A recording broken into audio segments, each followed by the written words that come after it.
Olá, amigos. Como não poderia ser diferente, eu espero que vocês estejam bem. E vocês que estão acompanhando os vídeos da nossa casa, os estudos do livro Justiça Divina, e mais os vídeos que a gente tem soltado no meio da semana, trabalhando alguns temas do espírito do irmão José, sob orientação de Carlos Bacelli. Esse não tem uma sequência.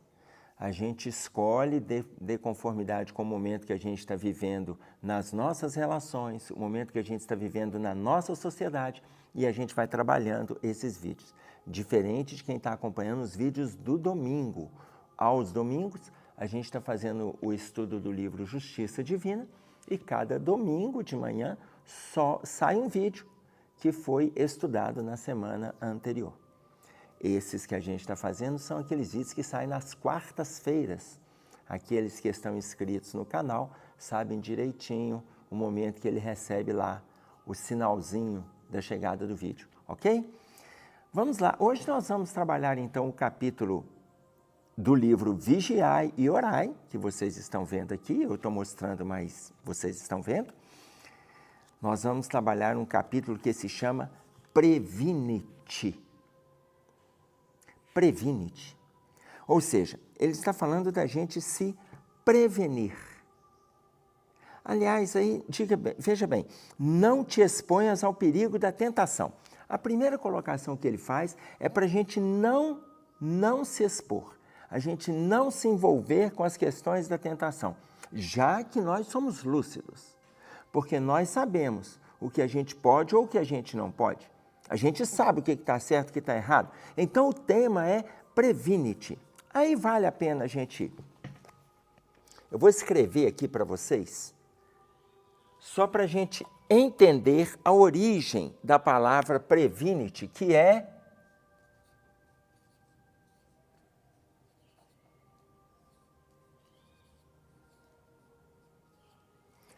praevenir. Praevenir é uma palavra,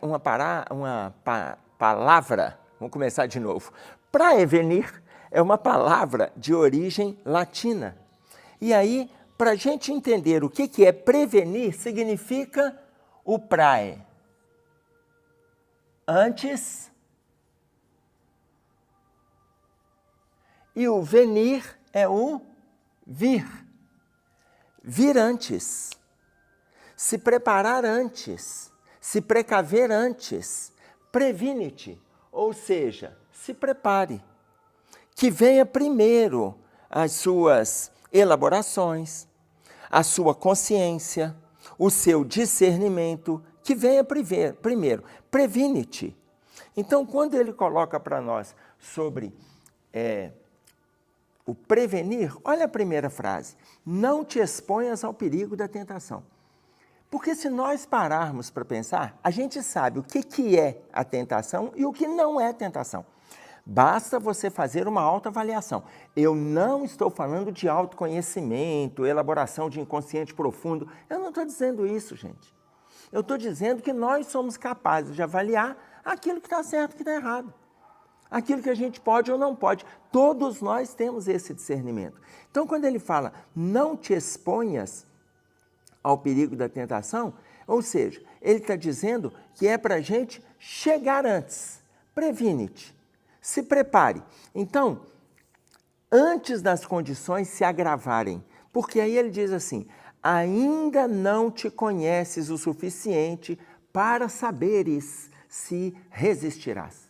Viram que eu disse, eu não estou falando de inconsciente profundo, eu não estou dizendo que a gente tem que fazer um movimento grande de autoconhecimento, não é isso não. Justamente por não termos esse autoconhecimento,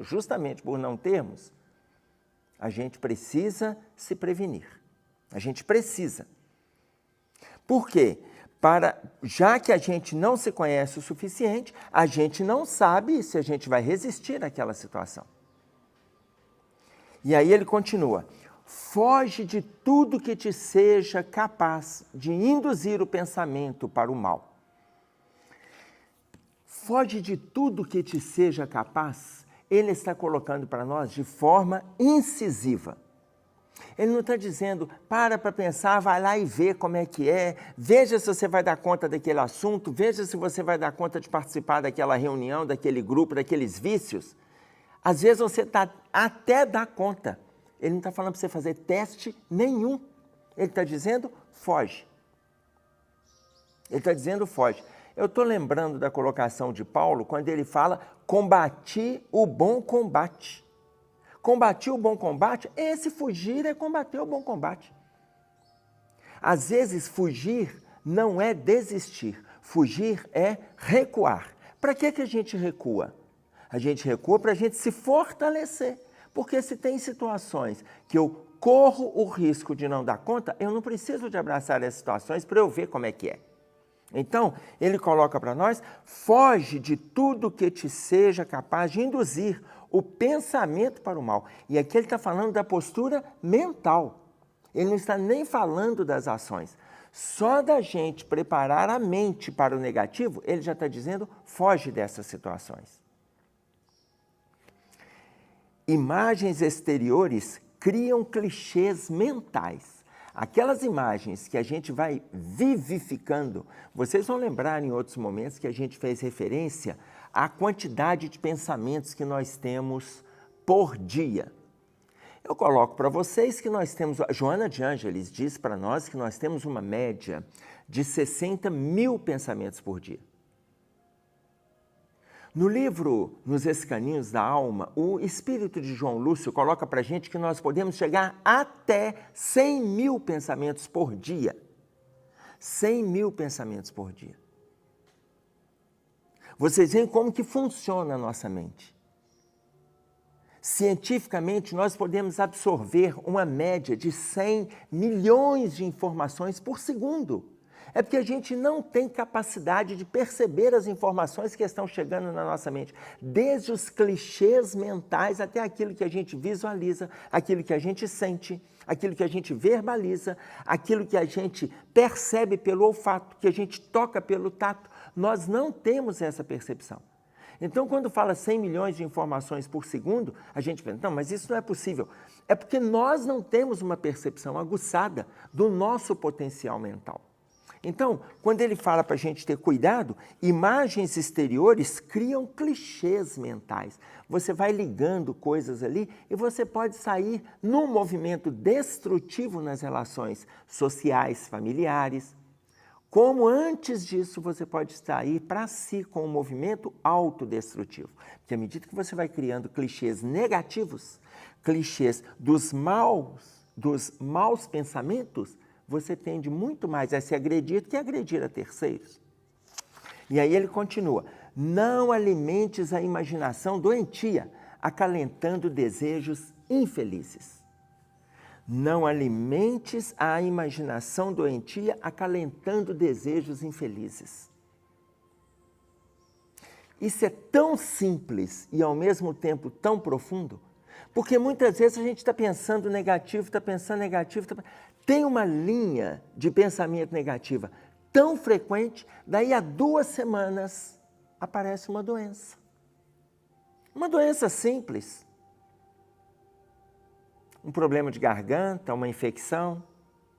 Daí a 3 semanas, 1 mês, tem gente falando com você, fulano, muda essa sua linha de raciocínio, mas eu não consigo, continua pensando negativo. Um fala, outro fala, a família fala, você abre uma página que também te fala e você não muda esse padrão.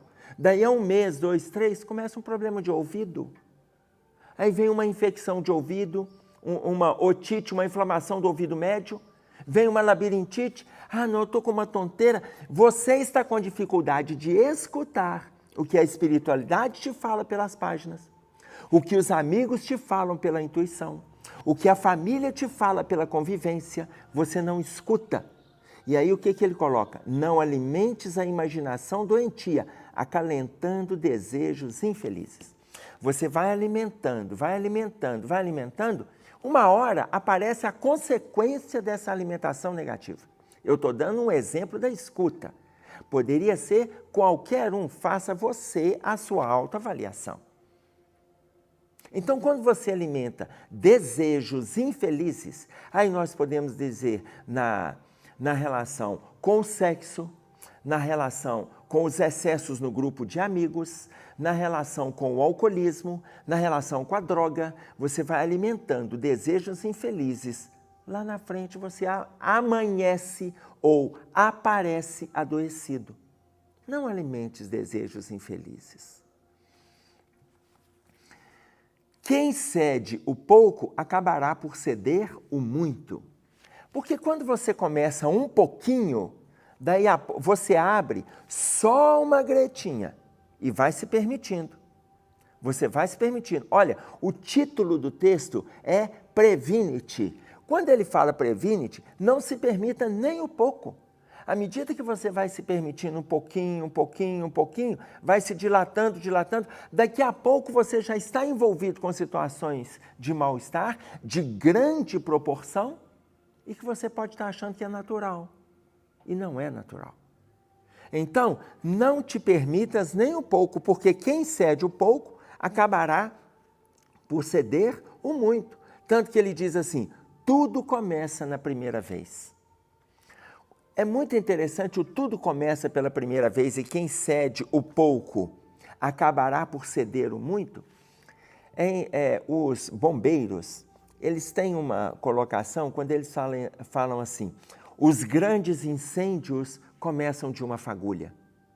Os grandes incêndios começam de uma fagulha. Nenhum incêndio começa grande.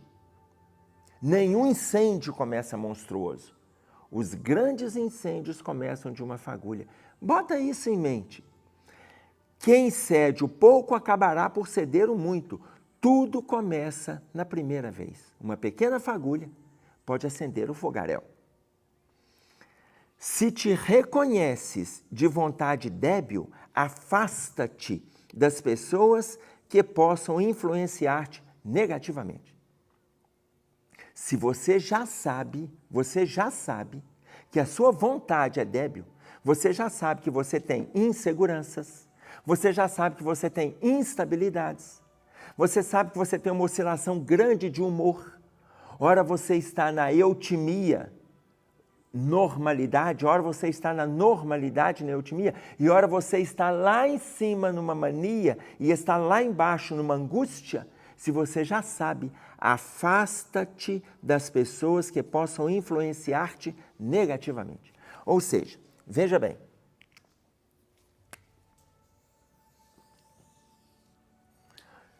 se ora você está numa alegria impulsiva, não é aquela alegria comedida, não é aquela alegria necessária para as relações, não é aquela alegria disciplinada, não.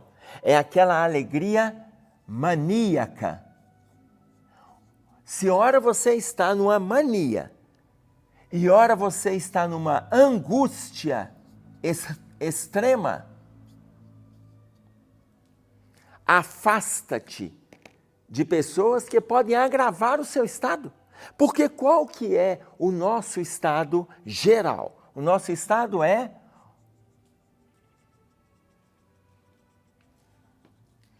que na psiquiatria, que a gente chama de normalidade, na psiquiatria e na psicologia, a gente chama de eutimia. Somos nós eutímios. Nós somos eutímios. Eutímio significa, ora a gente está alegre, ora está um pouco triste, ora está um pouco alegre, e assim vai. A gente vive a vida assim. Agora, quando a gente começa a oscilar e fica 2 dias, 1 semana, 10 dias, 1 mês em estado maníaco ou em estado angustiante, isso aqui é patológico. Quando você começa a estender esse movimento, isso é patológico. Aqui não é movimento de extensão. Agora, existem momentos que a nossa alegria pode aumentar um pouquinho? Claro que existe. Existe. Mas nós não estamos colocando extremos. Isso aqui é extremo. Existem momentos que a tristeza pode nos agredir de tal forma e ela aumentar um pouquinho, ou seja, ela descer. Pode também. Então, aumenta a tristeza? Aumenta, não no sentido de subir, mas no sentido de descer, por estar se aproximando da angústia. Isso pode acontecer? Pode. Vocês podem estar achando estranho quando a gente usa o termo aumentar e vendo a seta descer para baixo, né? Vocês veem que é a forma com que a gente observa o fato.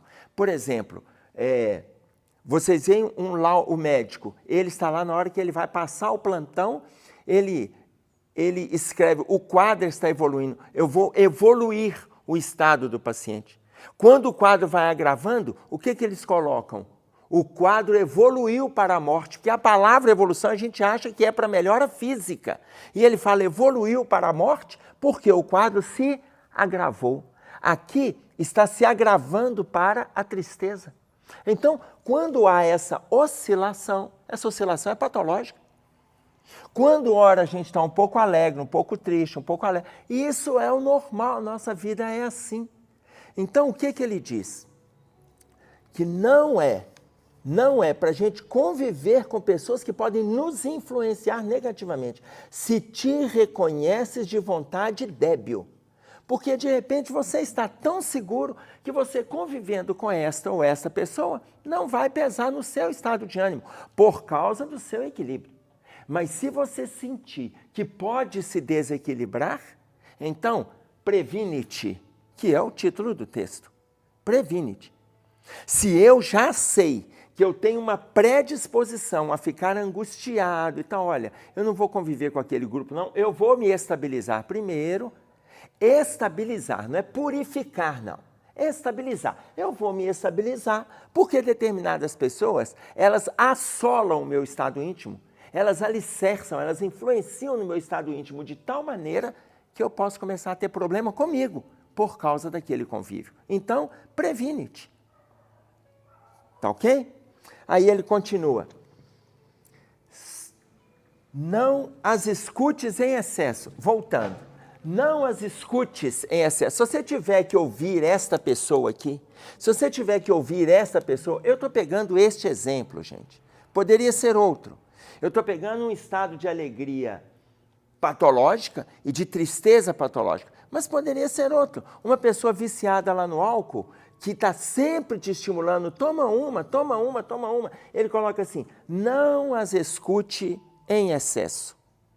Não escuta essas pessoas em excesso, não. Até porque, respeitando o parágrafo anterior, se você se reconhece de vontade débil, você é uma pessoa que saiu do álcool há pouco tempo. Você está fazendo um exercício de superação, e nesse exercício de superação você encontra os amigos que vão te convidar. Os amigos, porque são amigos do copo, não amigos da sua força de vontade. Aí eles vão te convidar. Daí a pouco você vem com aquela percepção, só uma vez. E o que ele disse lá em cima? Quem cede o pouco, acaba por ceder o muito. Daqui a pouco você retoma suas viciações. Então, o alcoolismo seria o segundo exemplo. Esse aqui é um exemplo e vocês vão se avaliando. Então, o que ele diz? Não as escutes em excesso. Não significa que você tem que sair interrompendo relações. Não é isso, não. Você pode ser amigo das pessoas, mas quando você sente que isso pode ser agressivo, conviva menos, afaste um pouco, até que a sua vontade esteja estabilizada. Mas enquanto a vontade for débil, e olha, nas nossas relações como um todo, não somos perfeitos. Por isso estamos aqui. Então a nossa vontade é débil em inúmeras situações. Vontade débil, se afaste de situações que possam te agredir. E aí ele fecha esse parágrafo dizendo, quem se demora ouvindo conversas inconvenientes, acaba por deixar-se sugestionar.